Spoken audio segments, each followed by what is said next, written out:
নমস্কার, আমি মুক্তা। রাজস্থানের নতুন আরো একটা ভিডিও নিয়ে আমি আপনাদের সামনে হাজির হয়েছি। আশা করছি সকলে খুব ভালো আছেন, সুস্থ আছেন, আর আমরাও খুব ভালো আছি। আর আজকের দিনটা হলো মঙ্গলবার। বাজছে এখন সকাল ওই 10:30 মতন। ও তো মর্নিং শিফটে অফিসে গেছে। বাড়িতে আমি একাই রয়েছি, তাই ভাবলাম ওই রাতের রান্নাটা একবারে দুপুরবেলায় করে নিই, কারণ বিকেলবেলায় ভাবছি আজকে একটু বাইরে যাব, কিছু কেনাকাটার রয়েছে। তো আমি আজকে ওই ফুলকপি আলু দিয়ে রুই মাছের ঝোল রান্না করব।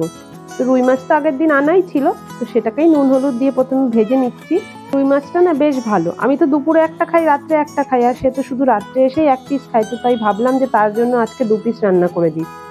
আর এখানে আমি যে টমেটো, কাঁচা লঙ্কা আর আদাটা পেস্ট করেছিলাম সেটা ঢেলে নিচ্ছি। আজকে আমাকে মেনু পাঠিয়েই দিয়েছে যেভাবে রান্না করবে, ওই অতনুর রান্নাঘরে যেভাবে রান্না করেছে অমন ভাবে রান্না করতে বলেছে। তো দেখলাম সেখানে পেঁয়াজ বাটা দেওয়া রয়েছে। আমাদের বাড়িতে অবশ্য আবার এইসব মাছ টাছের মধ্যে পেঁয়াজ রসুন চলে না, কিন্তু কি করব, থাকতে গেলে তো দুজনের মন মতন করেই থাকতে হবে। তো তাই জন্য একটু পেঁয়াজ বাটা আজকে দেব। তো গোটা জিরে প্রথমে দিয়ে আমি ওই পেঁয়াজ বাটাটা একটু ভালো করে ভেজে নিয়ে তারপর ওই যে আদা, কাঁচা লঙ্কা, টমেটোর যে পেস্ট সেটা আমি এর মধ্যে দিয়ে দেবো। রাজস্থানে আসার পর প্রায় 1 বছর বাটা মাছ, পার্শে মাছ এগুলো তো চোখেই দেখতে পাইনি, খাওয়া তো দূরের কথা।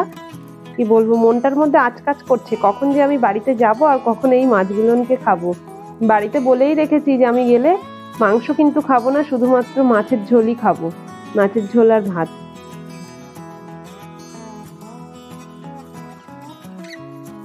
কালকে রাত্রে বলেছিল আজকে জেনারেল শিফটে যাবে, তাই আবার কটা কাবলি ছোলা ভিজিয়েও রেখেছিলাম যে লুচি আর কাবলি ছোলার তরকারি করে দেবো ব্রেকফাস্টে। ও মাসে সকাল হতে না হতেই দেখি 7 সকালে মর্নিং শিফটে চলে গেছে, তাই তাকে আর ব্রেকফাস্ট করে দেওয়া হয়নি। মর্নিং শিফটে গেলে ওই 6:30টার সময় যায়, তো তখন আর কিছু খেতে চায় না। এই যে আমার তরকারি হয়ে গেছে, এত সুন্দর গন্ধটা বেরিয়েছে, আমি তাড়াতাড়ি স্নান পুজো এগুলো সেরে নিয়ে তাড়াতাড়ি ভাত নিয়ে বসে পড়েছি।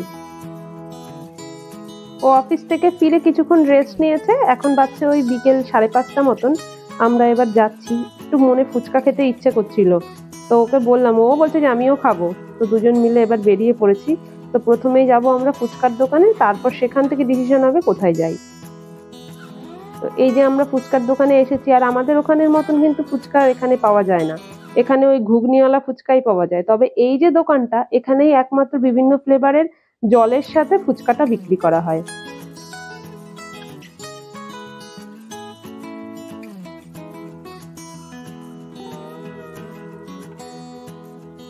চলে এসেছি আমরা বিশাল মেগা মার্টে।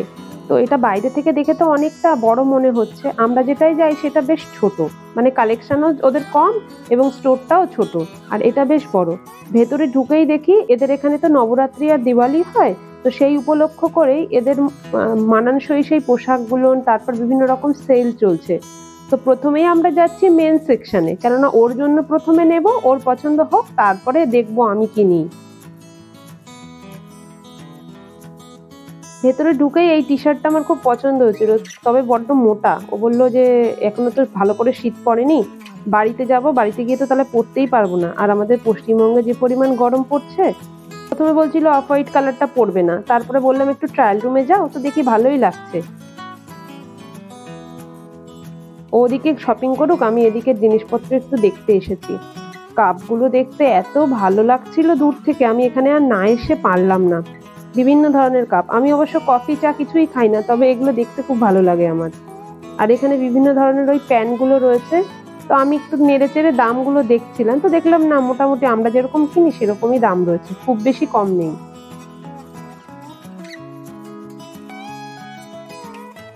শপিং সেন্টারটা এক ব্র্যান্ডের হলেও বিভিন্ন স্টোরে না বিভিন্ন রকম ভাবে সাজানো থাকে। এই স্টোরটা বেশ সাজানো গোছানো, কোনো জিনিস খুঁজে পেতে একটু অসুবিধা হচ্ছে না। আর ওই আমরা যেটাতে যাই সেটাতে খুঁজে খুঁজে মরতে হয়। বোধহয় আর একটা টি শার্টও পছন্দ হয়েছে, কেন পছন্দ না হলে সে জিনিস ধরে না, ধরে মাপছে যখন দেখছে। তা আমি বললাম যে ট্রায়াল রুম তো আছে, সেখানে গিয়ে একবার একটু পরে দেখো। বাড়ি ছেড়ে এসে অন্য একটা জায়গায় থাকা এবং সেখানে নিজের সংসারটাকে নিজের মতন করে গোছানো, সেও কিন্তু বেশ একটা ভালো জিনিস। জামা কাপড় কিনতে আসলেও মন পড়ে থাকে এই বাসনপত্র, ঘর সাজানোর জিনিসের দিকে। তো এখানে দেখলাম বিভিন্ন কাচের গ্লাস আর ওই বলগুলো, স্যুপ খাওয়া বলগুলো ভালো ডিলে, মানে 200 টাকা 300 টাকার মধ্যে বেশ ভালো ভালো আছে। আর এই যে কাপের সেট আমি একটা নিয়ে গেছিলাম 100 টাকা দিয়ে 6টা, বেশ ভালো। আমার যে পিঙ্ক কালারের যেটা আমি ইউজ করি ডেলি ওয়্যার ইউজের জন্য। ও তো চা খায়, আমি খাই না। বিশাল স্টোরটা আমার খুব ভালো লাগে। জামা কাপড় থেকে শুরু করে থালা বাসন, বিভিন্ন শৌখিন জিনিস কম দামে এবং এর কোয়ালিটিটাও বেশ ভালো থাকে। তো আমার কাছে না কোনো ডিনার সেট নেই, তাই এখানে দেখছিলাম যে ডিনার সেটগুলো কেমন। 1500 টাকায় 26 পিস দিচ্ছে, বেশ ভালোই।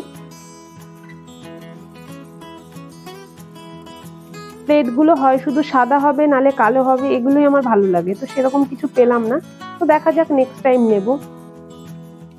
স্টিলের কড়াইগুলোও বেশ ভালো। ভাবছি একদিন এখানে কিছু বাসনপত্র কেনাকাটার জন্য আসতে হবে। এবার আমরা এসেছি ওই বেডশিট আর কটনের দিকে। বেডশিটের কালেকশন অত ভালো লাগলো না, তবে কটনের কালেকশন গুলো বেশ দারুণ।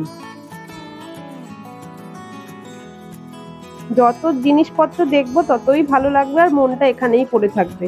এই ভেবে উপর থেকে আমি নিচে চলে আসলাম যে আর বাবা বেশি কিছু দেখবো না, স্টোর তো চেনা থাকলো, এটাতেই আমি এর পরের বার এসে মন মতো জিনিস কিনবো। আপাতত আমি নিচে এসে একটা পাজামা আর একটা টি শার্ট দেখছি নিজের জন্য। এখানে লেডিস টি শার্টের কালেকশন আমার অত বেশি ভালো লাগেনি, কারণ আমি নিজের জন্য একটা হোয়াইট কালারেরও খুঁজছিলাম, তো সেটাও আর পেলাম না। তো যাই হোক, আপাতত এটা পছন্দ করে নিয়েই যাচ্ছি। আর একটা সাদা রঙের ড্রেস পছন্দ হয়েছিল, কিন্তু কিছুদিন আগে তো আমি জুডিও থেকে একটা সাদা রঙের ড্রেস কিনেছি, তাই আর সাদা কিনবো না। কেন জানি না সাদা রঙগুলোর প্রতি আমার এত সফট কর্নার কাজ করে, সাদা দেখলেই আমার মনটা কেমন একটা করে।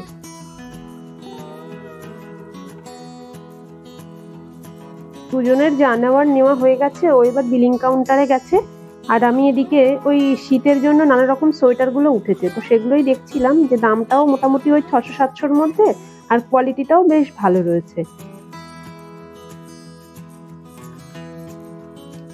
আগের বছর এখানে দেখেছি নানা ধরনের না মেলা হয় শীতকালে, আর তখন ওখানে সোয়েটার, তারপর শীতের আরো নানা রকম পোশাক খুব ভালো কোয়ালিটির আর রিজনেবল প্রাইসেও পাওয়া যায়।